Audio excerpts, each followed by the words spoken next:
तो हमको देखना है कि अक्रिय गैस विन्यास प्राप्त करने के लिए कौन इलेक्ट्रॉन का त्याग करेगा, कौन इलेक्ट्रॉन को ग्रहण करेगा और कौन इलेक्ट्रॉनों का साझा करेगा, इसे डिस्कस करना है। और ये बहुत महत्वपूर्ण है क्योंकि इसी से हम यौगिकों की आकृति बना सकते हैं, उसमें संकरण ज्ञात कर सकते हैं, उनका बंध कोण ज्ञात कर सकते हैं, तो बहुत जरूरी। तो संयोजकता, जैसे मान लीजिए हम एक तत्व लिखे हाइड्रोजन, कहें कि हाइड्रोजन की संयोजकता कितनी होगी, तो पहले पता करेंगे इसके समीप का अक्रिय गैस कौन है। तो अक्रिय गैसें कौन कौन हम पढ़े थे? हीलियम, नियान, आर्गन, क्रिप्टन, जेनान और रेडान, ये पढ़े थे। तो हाइड्रोजन के समीप कौन है? हीलियम। हीलियम का परमाणु क्रमांक होता है 2 और इसके बाहरी कोश में भी कितने इलेक्ट्रॉन होते हैं? 2। तो हम लोग पढ़े थे कि यदि बाह्य कोश ही क्या हो, अंतिम कोश हो, मतलब पहला कोश ही क्या हो, अंतिम कोश हो, तो 2 इलेक्ट्रॉन की व्यवस्था अष्टक के बराबर मानी जाती है। मतलब हाइड्रोजन को कितना इलेक्ट्रॉन मिल जाए कि यह अष्टक या द्विक विन्यास क्या कर ले, प्राप्त कर ले, तो कितना इलेक्ट्रॉन, इसकी संयोजकता कितनी हो जाएगी? 1। इसी तरह मान लो हम लिखें 13 एल्यूमिनियम 2,8,3, इसके समीप का अक्रिय गैस कौन है? नियान। नियान का इलेक्ट्रॉनिक विन्यास होता है 2,8, यही न होता है। तो अगर एल्यूमिनियम को नियान के जैसा विन्यास प्राप्त करना है तो इसको अपने 3 इलेक्ट्रॉनों का क्या करना होगा? त्याग करना। या हम लिखें 16 सल्फर, तो 16 सल्फर का लिखेंगे तो 2,8,6, तो 2,8,6 यदि है तो ये किसके समीप का है? आर्गन के। आर्गन का विन्यास क्या होता है? 2,8,8। तो अगर सल्फर को आर्गन का विन्यास क्या करना है, प्राप्त करना है, तो क्या करना होगा? इसको 2 इलेक्ट्रॉन ग्रहण करना होगा, तभी ना आर्गन के जैसा विन्यास प्राप्त करेगा। और वहीं कार्बन मान लो है 6 कार्बन 2,4, तो इसको नियान जैसा विन्यास प्राप्त करने के लिए 4 इलेक्ट्रॉन चाहिए, तो ये क्या करता है? साझेदारी करता है। तो 3 तरह के बंध मेन पढ़ेंगे हम लोग। पहला पढ़ेंगे आयनिक बंध या वैद्युत संयोजी बंध, दूसरा पढ़ेंगे सहसंयोजी बंध, तीसरा पढ़ेंगे उप सहसंयोजी बंध, और उसके अलावा धात्विक बंध है, वांडरवाल्स बंध है, हाइड्रोजन बंध है। ठीक है, ऐसे भी बंधों को हमको क्या करना है? पढ़ना है। तो एक बार ध्यान से इसको हम लोग पढ़ेंगे। तो कोई तत्व आयनिक बंध कब बनाएगा? कौन सा बंध? आयनिक बंध या वैद्युत संयोजी आबंध।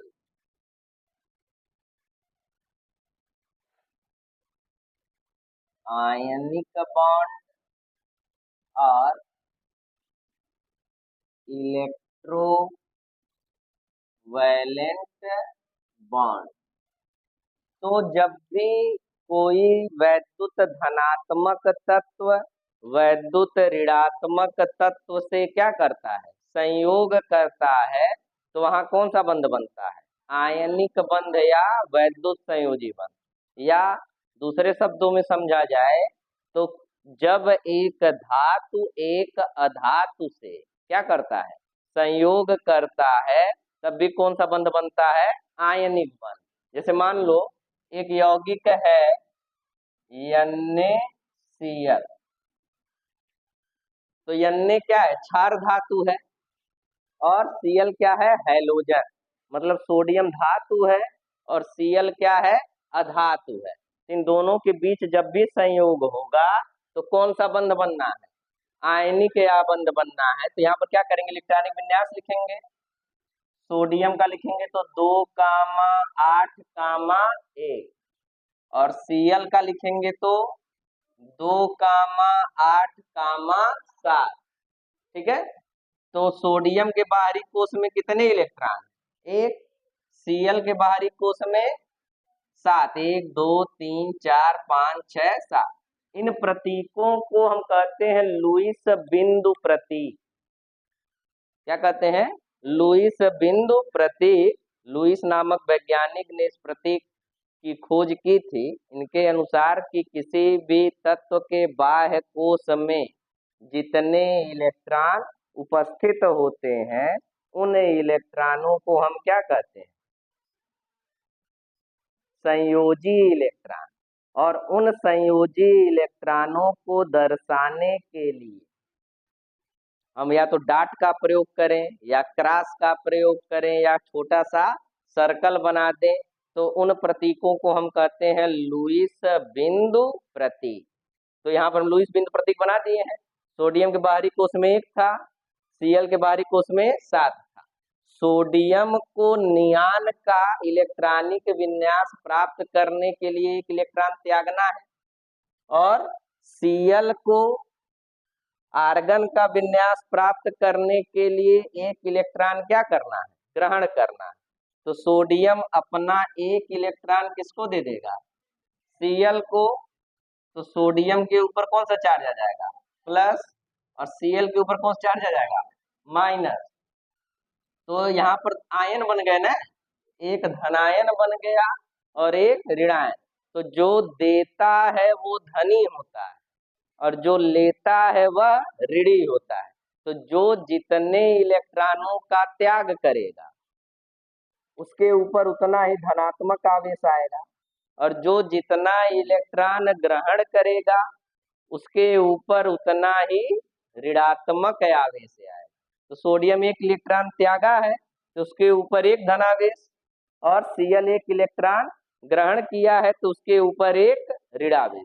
तो एक धनावेश और एक ऋणावेश मिलकर क्या बना लिए, NaCl। क्योंकि विपरीत आवेशों के मध्य क्या लगता है, आकर्षण। इसी तरह मान लो एक यौगिक और हम लिखें MgO। तो MgO में मैग्नीशियम का अगर इलेक्ट्रॉनिक विन्यास लिखेंगे तो 2,8,2।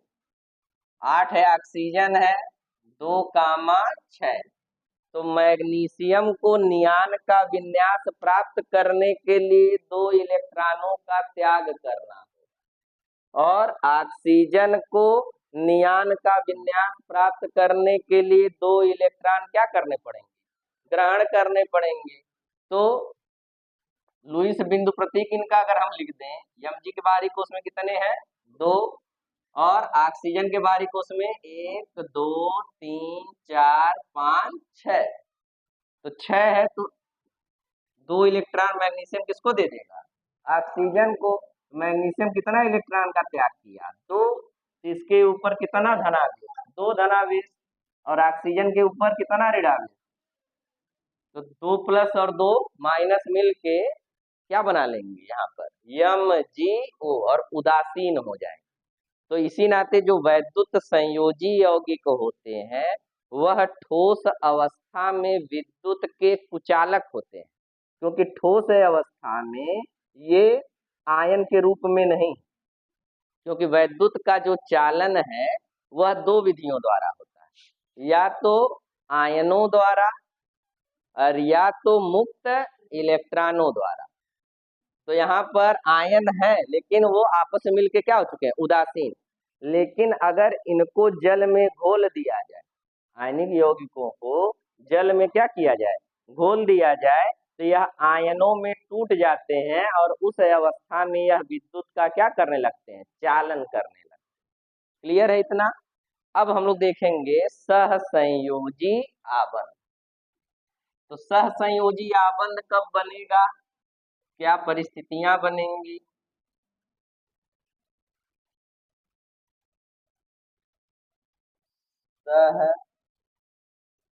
सहसंयोजी आबंध, इसको हम कहते हैं कोवैलेंट बॉन्ड कहते हैं। तो सहसंयोजी आबंध बनने की शर्तें क्या है कि यदि दो तत्वों की विद्युत ऋणात्मकता का अंतर बहुत कम हो, आपस में विद्युत ऋणात्मकता का अंतर क्या हो, बहुत कम हो, या दोनों के पास अष्टक से कम इलेक्ट्रॉन हो, जो भी दो तत्व आपस में संयोग कर रहे हैं उनके पास अष्टक से क्या हो, कम इलेक्ट्रॉन हो, दोनों अधातुएं हो, तो निश्चित रूप से वहां पर कौन सा बंध बनेगा, सहसंयोजी आबंध। और सहसंयोजी आबंध एकल भी हो सकते हैं, द्वि भी हो सकते हैं और त्रि भी हो सकते हैं। जैसे मान लो एक अणु बना है H2, क्या बन गया, H2, तो H2 में दोनों परमाणु किसके हैं, हाइड्रोजन के, और हाइड्रोजन क्या है, एक अधातु है। तो हाइड्रोजन का अगर इलेक्ट्रॉनिक विन्यास हम लोग देखेंगे तो एक है, तो इसको अपना डुप्लेट कंप्लीट करने के लिए, हाइड्रोजन को अपना डुप्लेट कंप्लीट करने के लिए एक इलेक्ट्रॉन की क्या है, आवश्यकता है। तो दोनों हाइड्रोजन को एक एक इलेक्ट्रॉन की आवश्यकता है ना, तो दोनों आपस में क्या कर लेंगे, साझेदारी। तो साझेदारी द्वारा जो बनने वाला बंध होता है उसी बंध को हम क्या कहते हैं, ये दोनों परमाणु एक दूसरे के इलेक्ट्रॉनों को अपना कहेंगे, ठीक है। इसको अपना डुप्लेट दिखाना होगा तो इसका भी इलेक्ट्रॉन दिखा देगा, इसको अपना डुप्लेट दिखाना होगा तो इसका भी इलेक्ट्रॉन अपने में ही क्या करेगा, दिखा देगा। और जब भी यह बंध टूटेगा तो अपना अपना इलेक्ट्रॉन लेके क्या हो जाएंगे, अलग हो जाएंगे। इसी तरह मान लो हम लिखें O2, तो ऑक्सीजन का परमाणु क्रमांक 8, इलेक्ट्रॉनिक विन्यास लिखेंगे तो 2, 6। तो इसको अपना अष्टक पूरा करने के लिए कितने इलेक्ट्रॉन चाहिए, 2 इलेक्ट्रॉन चाहिए। और जब 2 इलेक्ट्रॉन यहाँ पर चाहिए तो 2 ऑक्सीजन है, तो बाहरी को उसमें कितने कितने इलेक्ट्रॉन, 6, 1 2 3 4 5 6, यहाँ भी 1 2 3 4 5 6, तो 2 इलेक्ट्रॉनों की इनको क्या करनी होगी, साझेदारी। तो यहाँ बना था एकल बंध, यहाँ क्या बनेगा, द्विबंध बन जाएगा। यहाँ पर कौन सा बंध बन जाएगा, द्विबंध। वहीं अगर हम ले लें N2, तो नाइट्रोजन का परमाणु क्रमांक कितना होता है, 7, तो इसका इलेक्ट्रॉनिक विन्यास लिखेंगे तो 2, 5, तो नाइट्रोजन के बाहरी कुछ 5 इलेक्ट्रॉन, अष्टक पूरा करने के लिए 3 इलेक्ट्रॉनों की क्या है, आवश्यकता है। तो 2 नाइट्रोजन लिख दिए समीप में, 1 2 3 4 5, यहाँ भी 1 2 3 4 5, एक इलेक्ट्रॉन की साझेदारी किया, फिर 2 इलेक्ट्रॉन की साझेदारी किया, और फिर 3 इलेक्ट्रॉन की क्या कर लिया, साझेदारी। तो कितना बंध बन जाएगा, त्रिबंध।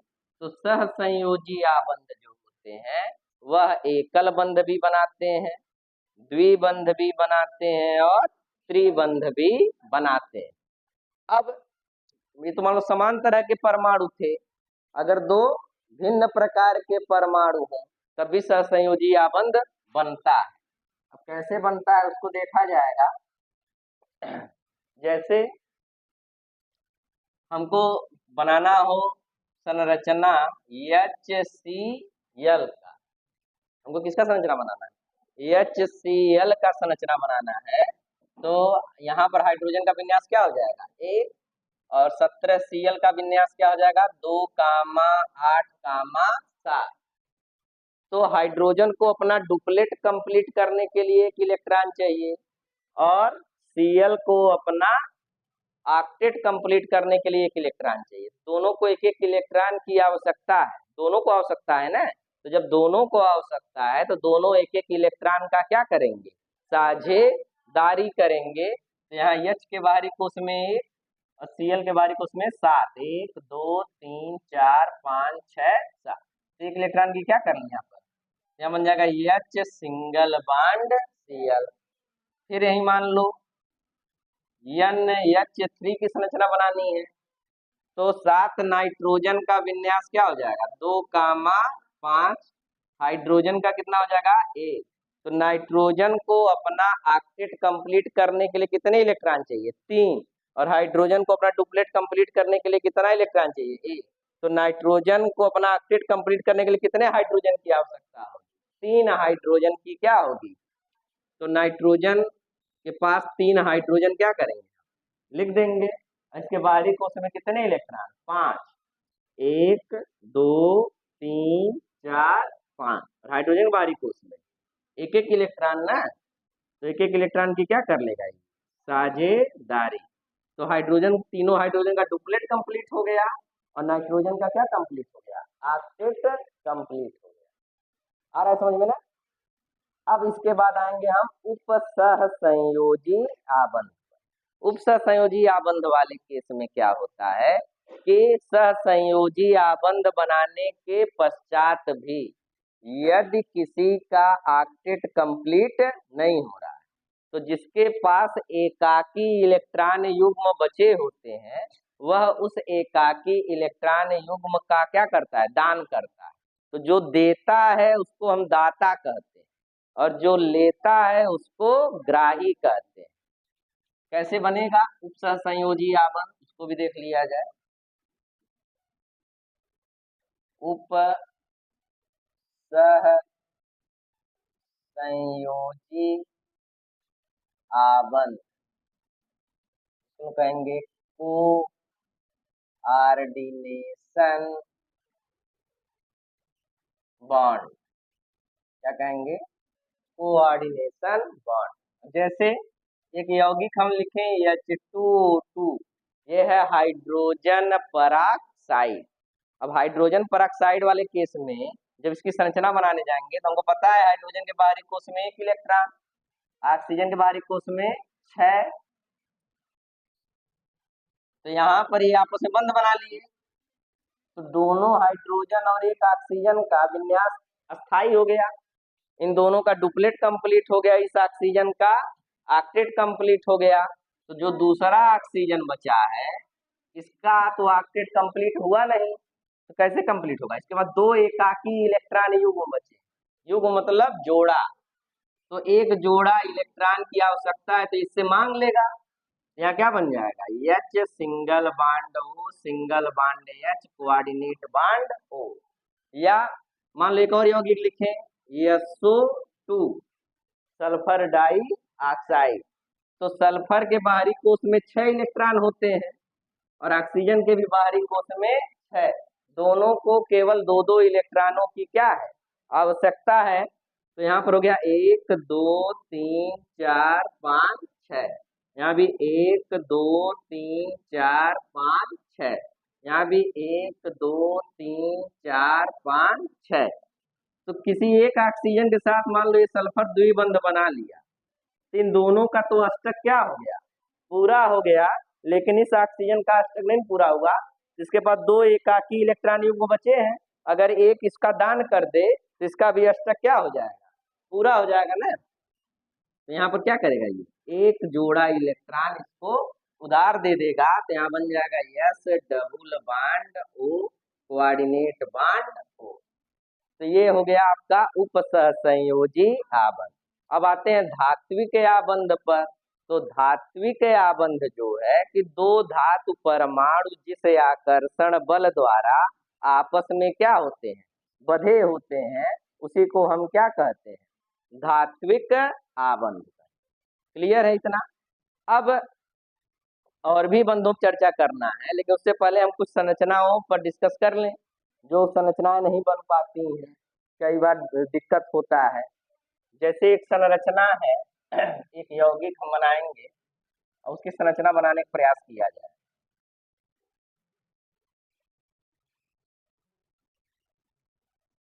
यहाँ पर मान लो हम लिखें Al2Cl6। किसका हमको संरचना बनाना है? Al2Cl6। तो Al कितने हैं हमारे पास? 2। Cl कितने हैं? 6। तो हमको पता है कि एल्युमिनियम का परमाणु क्रमांक होता है 13 और संयोजकता होती है 3। मतलब इसके बाहरी कोश में मात्र कितने इलेक्ट्रॉन होते हैं? 3 इलेक्ट्रॉन होते हैं। और Cl के बाहरी कोश में 7 इलेक्ट्रॉन होंगे। 1 2 3 4 5 6 7, इसका भी 1 2 3 4 5 6 7, 1 2 3 4 5 6 7, 1 2 3 4 5 6 7, 1 2 3 4 5 6 7, 1 2 3 4 5 6 7। तो सभी एल्युमिनियम जो है 3 Cl के साथ क्या कर लिए, सहसंयोजी बंध बना लिए। तो सभी Cl का अष्टक जो है वो क्या हो गया, पूर्ण हो गया। लेकिन एल्युमिनियम के बाहरी कोश में अभी केवल कितने इलेक्ट्रॉन हो, 6। अभी कितने इलेक्ट्रॉनों की आवश्यकता है, 2 इलेक्ट्रॉनों की आवश्यकता है। तो ये Cl से क्या करेगा, दान ले लेगा। तो यहाँ Cl दाता काम करेगा और एल्युमिनियम किसका काम करेगा, ग्राही का काम करेगा। तो यहाँ बन जाएगा Al Cl Cl Cl, coordinate bond Cl, फिर है Al, यहाँ से कोऑर्डिनेट बॉन्ड हो गया, फिर Cl सिंगल बॉन्ड Cl, ये बन गया। तो इसी प्रकार से ये बंध बनेगा। एक और यौगिक अगर हम लिखें, एक अगर और यौगिक लिखें और उसकी संरचना हमको बनानी हो, एक हम लिखें CrO5, CrO5। तो यहाँ पर अगर हम लिखेंगे 24 क्रोमियम, तो ये हमको पता है इलेक्ट्रॉनिक विन्यास का अपवाद है। इसका विन्यास क्या होगा, 1s2 2s2 2p6 3s2 3p6 4s1 3d5। तो जितने अयुग्मित इलेक्ट्रॉन किसी तत्व के परमाणु में उपस्थित होते हैं वह भी उसकी क्या मानी जाती है, संयोजकता मानी जाती है। तो इसके पास कितने अयुग्मित इलेक्ट्रॉन है, ये सब तो कोष पूरा भरा हुआ है, यहाँ अयुग्मित इलेक्ट्रॉन होने की संभावना नहीं। लेकिन 4s और 3d में अयुग्मित इलेक्ट्रॉन मौजूद है। 4s1 और यहाँ पर 5 हो गया, हुंड के नियम के अनुसार भर देंगे तो देखेंगे कि 1 2 3 4 5 6 अयुग्मित इलेक्ट्रॉन है। मतलब क्रोमियम कितना बंध बना सकता है, 6 बंध बना सकता है। तो यहाँ पर मान लो हो गया Cr, यहाँ हो गया ऑक्सीजन, 5 ऑक्सीजन है। तो इसको अब क्या करना है, बंध बनाना है। पहले मान लो सबसे एक एक बंध बना लिया, यहाँ पर क्या बना लिया, द्विबंध। तो 6 बंध बना लिया क्रोमियम का। तो सारे अयुग्मित इलेक्ट्रॉन अब क्या हो चुके हैं, युग्मित हो चुके हैं। लेकिन इन दोनों ऑक्सीजन का अष्टक अभी कंप्लीट नहीं है, तो ये आपस में भी क्या करेंगे, बंध बना लेंगे। अब आपको देखने में तितली जैसा दिख रहा है, इस स्ट्रक्चर को कहते हैं बटरफ्लाई स्ट्रक्चर। तो यहाँ पर 2 पराक्साइड बंध बन गए। पराक्साइड बंध किसको कहते हैं, कि जब 2 ऑक्सीजन परमाणुओं के मध्य किसी यौगिक में बंध बनता है तो उस बंध को हम क्या कहते हैं, पराक्साइड बंध कहते हैं। क्लियर है इतना। तो इसी प्रकार आप बंध बना सकते हैं। और भी बंध होते हैं, जैसे एक बंध हाइड्रोजन बंध। जैसे एक क्वेश्चन पूछता है कि साधारण ताप एवं दाब पर, ठीक है, H2S गैस है किंतु H2O द्रव है, कारण बताइए। तो कारण क्या होता है कि जो प्रबल विद्युत ऋणात्मक तत्व होते हैं वो संयोग करने के बाद भी, अपना अष्टक पूरा करने के बाद भी, यदि कोई विद्युत धनात्मक तत्व उसके समीप आ जाता है तो वह उसके इलेक्ट्रॉनों को भी अपनी ओर क्या करने लगता है, आकर्षित करने लगता है। कैसे करेगा, अब इसको देखा जाएगा।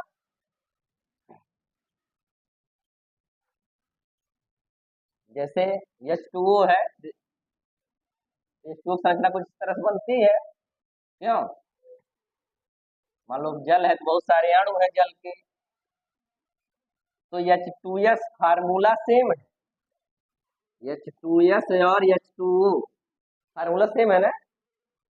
और दोनों एक ही वर्ग के हैं, ऑक्सीजन परिवार के ही हैं, सल्फर भी और ऑक्सीजन भी, लेकिन यह गैस है और यह द्रव है। उसके बीच कारण क्या है कि ऑक्सीजन की विद्युत ऋणात्मकता अधिक होती है। ऑक्सीजन की विद्युत ऋणात्मकता क्या होती है? अधिक होती है।